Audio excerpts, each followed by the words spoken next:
Pa dobro, ajde da napravimo plan. Patriče, zadužen si za prevoz, sam upamti. Ja ne vozim, ti nemaš kola.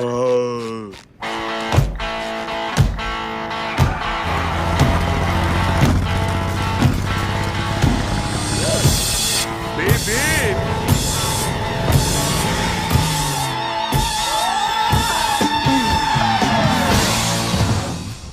Ćao, momci!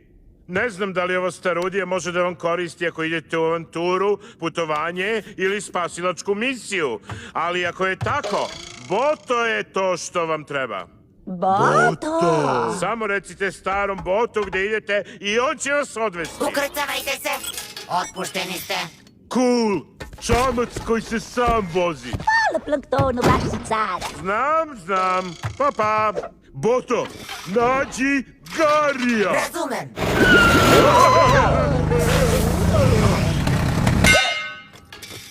O, ne, Patriče, mora to konkretnije. Boto, nađi Garija puža.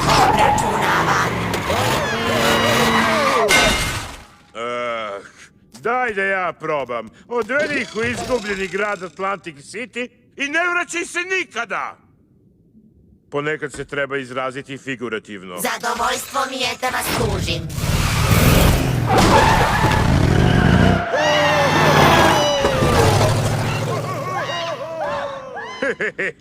Srećan put, momci! Spreman sam, mrtvi su!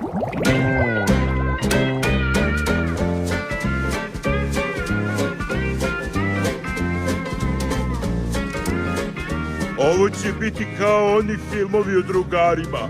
Mi smo drugari. Ne, nisam sigurna da će biti baš tako, Patriče. Što da ne? Mi smo dva ortaka.